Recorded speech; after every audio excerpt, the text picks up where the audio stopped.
Hello one and all, Jasper here and we fucking did it. Took me over a year, but we crossed the 1,000 sub threshold and I have no intention of slowing down. Now, like many YouTubers, a proper way to celebrate crossing such a threshold is to have a Q&A, and I admit I didn't get a lot of questions, so before we jump into that, I do want to make a few announcements. If you want to just skip to me answering questions, then check the time bar thingy. I'll have it separated from the announcements and questions. First, I want to thank everyone who subscribed. Now, if any of you are like me, you're probably rolling your eyes at that, but I mean it. I always made fun of other channels who thanked their audience, but I get it now. It really is a great feeling to have people enjoy my work, even so much so to press the subscription button. Also, I want to thank my two editors, Malfunction and Sam. They have been working on a ton of my videos, and their work ethic is second to none. I know with them by my side, my content will only get better. And a huge shout out to Mal So. The man has been pumping out my thumbnails like a madman, even remaking some of the older ones that I wasn't satisfied with one way or another. And it was just a stroke of luck I came across him, and it's always a pleasure for him to add a wonderful flair to my work with his own artistic ideas. And finally, I'll be launching a Discord server that we can all be a part of. If you're interested in joining, just click in the link down below. There you can chat with me, hang out, play some games, and all sorts of stuff. I'm really excited about being able to engage with everyone in a more personal manner. That's enough of that mushy bullshit. Let's get started with the questions you're all asking me, starting with the community posts. The Interesting Nerd Club. Describe your A Song of Ice and Fire karaoke crew. I'm picking Davos, Oberyn, and Brienne. We're big fans of your work. Glad to see you're pushing towards the milestone. Those are all okay choices, but I feel like there are some obvious picks you're looking over. The biggest one being Bronn. I mean, he has the voice of an angel.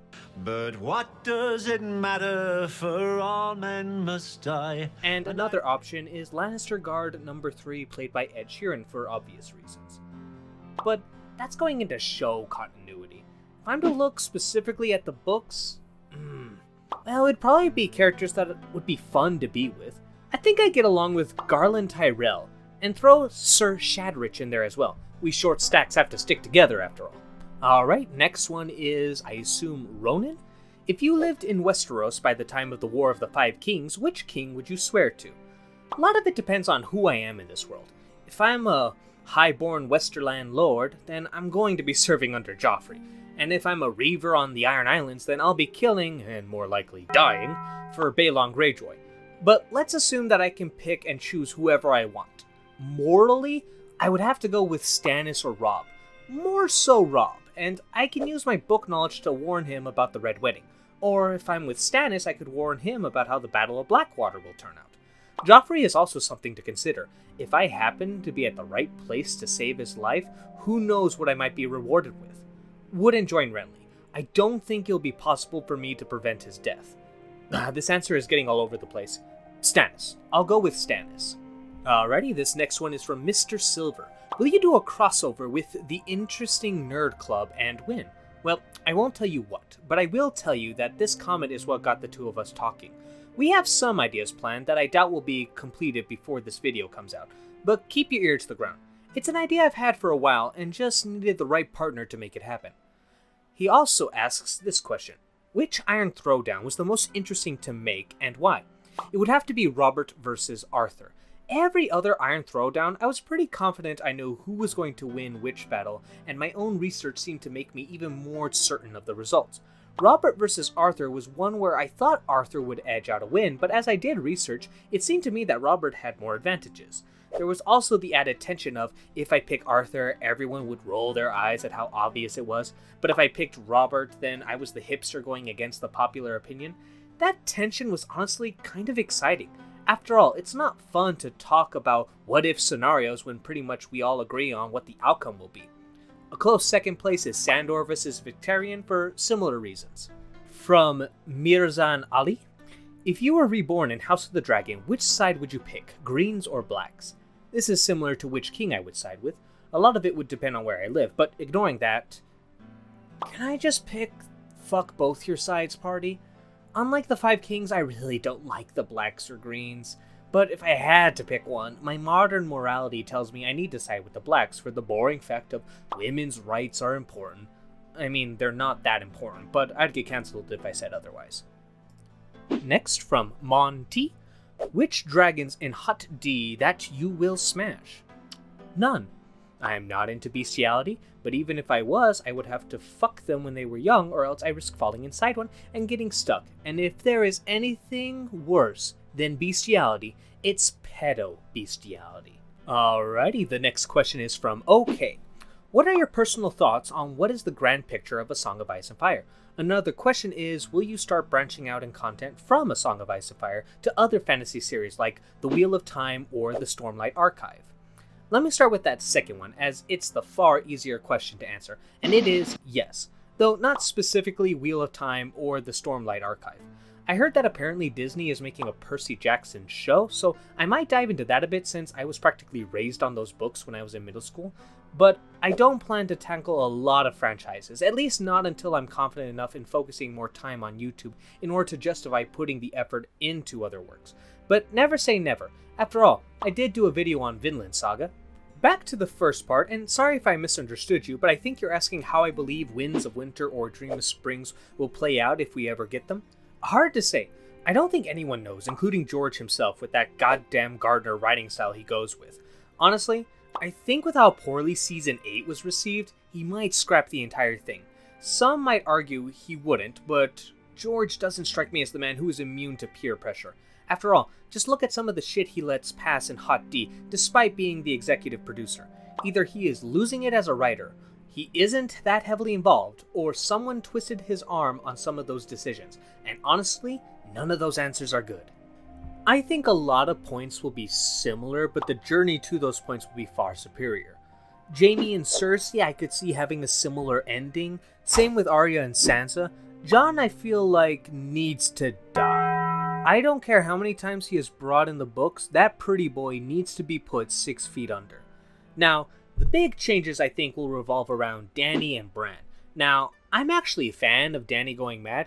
I just think the way the show justified it was horseshit.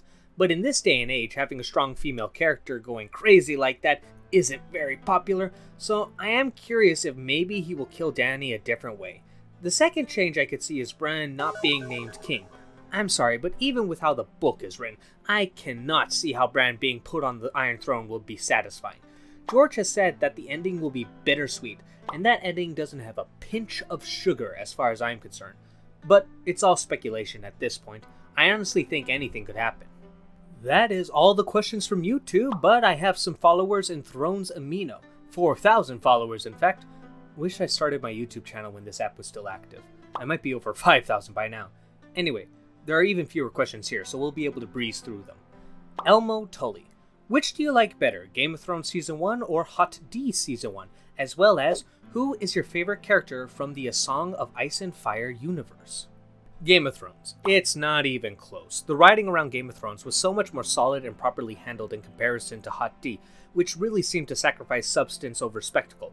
With that said, Hot D has the advantage of possibly being better in the future, as I think the quality will go up from here because the writers will have an easier time justifying spectacle with some proper writing.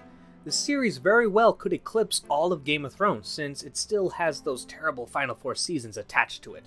As for my favorite character from the A Song of Ice and Fire universe, I kind of expected this question, but it doesn't make it any easier to answer. So let me cheap out with a handful of answers. Viserys Targaryen is easily my favorite character in Hot D. Bar none, it isn't even close to anyone else in that show, and there are some fantastic characters. In Game of Thrones, I think it has to be Theon Greyjoy. I don't love Theon, but his story and character was interesting to me. I was gripped with his development and journey, but his strongest accomplishment is he is the only character who wasn't bent over the table and brutally fucked up by the end of the series. In the books, one second, let me get my beanie and hipster glasses. Sir Shadrich, I have a soft spot for smart-ass short guys. In The Hedge Knight, it's Dunk. That series has yet to make a character that really grabs me aside from Dunk and Egg. A lot of characters don't have as much lasting impact, you know? I can't really pick any lore characters because it's hard for me to really get attached to them compared to these characters where we're able to spend so much more time with them and really get to understand them. But someone who does jump to my mind is Adam Valerion. though I think it's only because it looks like they're cutting him from the TV show, and I am very pissed and salty about that. And you didn't ask my least favorite character, but I'll tell you anyways, Craster. Easily the most disgusting piece of shit of a person. I am deeply disappointed that the Night's Watch didn't ever take his head. And the final question is from Joff. If given the choice to put any character on the Iron Throne, who would you put on it? Doesn't have to be royalty, you could literally put Hot Pie up there if you wish. Also, Joffrey simply did nothing wrong. Of course, Joffrey did nothing wrong, he was just a victim of circumstance. With that said, I would not put him on the Iron Throne. George has been quoted as saying good men don't make good kings, and I'm obliged to agree with that. However, that does not mean that a good man can't be a good king. For Westeros to properly prosper, it needs not only a competent leader, but a good one as well. The question is there a character like that who exists? Renly is probably the best example, despite being a traitor to his older brother. He struck me as a fairly intelligent man. After all, it took Shadow Baby magic to stop him. Stannis is another option in regards to being pretty morally reasonable, by Westeros standards, and a competent leader, though he has some blunders under his belt in that regard. Assuming there is no issues in regards to succession or birthright, Davos. He was behind a lot of Stannis' better decisions and is easily one of the most morally good characters in the entire franchise. Is he the perfect option? Probably not. It might be the obvious picks of Tywin or Tyrion, but I would still love to see the Onion Knight with some real power. And there we go. Those are all the questions taken care of. If you have any more, feel free to leave them down in the comments below and I will make sure to answer every single one. Until next time, I want everyone to stay safe, and I hope you all have a wonderful day.